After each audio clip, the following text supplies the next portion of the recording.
In previous videos, you may have seen my dinosaur or chimera and wondered how I made these things. Well, I did them with digital sculpting, and you can do this inside of Blender. Blender makes it very easy, but it can start to get very complex if you let it. So what we're going to do is we're just going to look at the bare basics so that you can be able to get started and start to learn how to do this. So now that we're inside of Blender, we need something that we can actually sculpt on. Now this cube is way too low poly because it just has 8 vertices. So if I hit Control 5, I can do a subdivision surface modifier at a 5th level, and then I can just apply that. And now as I tab in, you can see I have a lot more geometry I can sculpt on. Now if you go up here, there's a sculpt mode, and then you can start to sculpt on your object, but you have to make sure that the object was selected before you went to sculpt mode. Or up here, there's a sculpting tab as well. Now both have their advantages and disadvantages, but they're basically the same. So off to the side, you will see a lot of different brushes. If you go ahead and grab this and drag it out, it'll give you the names of the different brushes.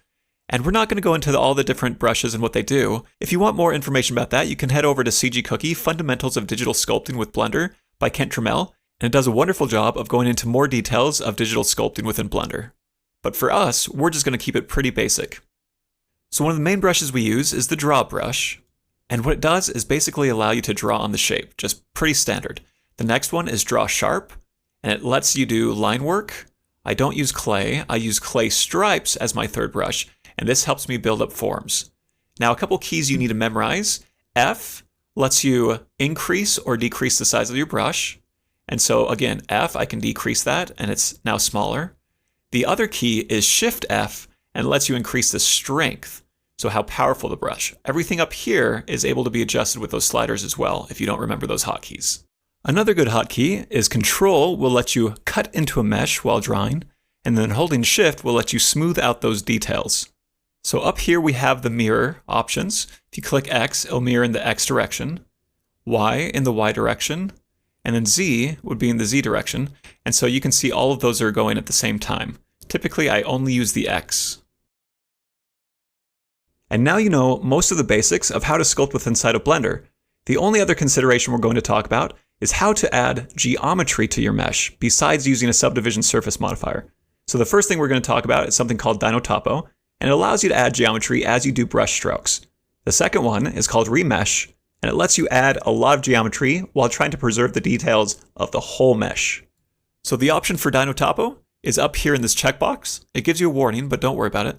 And then there's different types of Dyntopo. I prefer brush detail, and what that does is the larger the brush, it gives you less resolution. And then the smaller the brush, it gives you more resolution.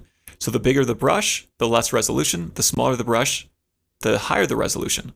Now as you tap out, you'll notice that it turns off Dyntopo. So you need to be careful if you're ever tapping in and out just to re-enable that if you need it. Here we have Suzanne, and we're going to go ahead and remesh her.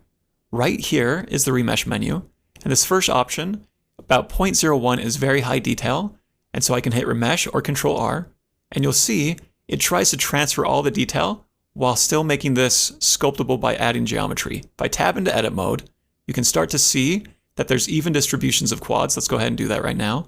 And so it's a good way of maybe just taking a model that you want to start to sculpt on immediately.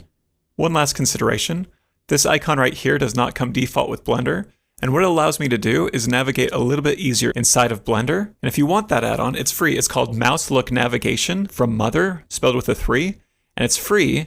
I bought the commercial license, obviously, but it's not necessary. It just helps me navigate with a pen and tablet. And now we know the basics of how to sculpt with inside Blender. In this chapter, we're going to practice these skills and add some more detail, but I wanted to keep it very basic for this first video. I'll see you in the next one.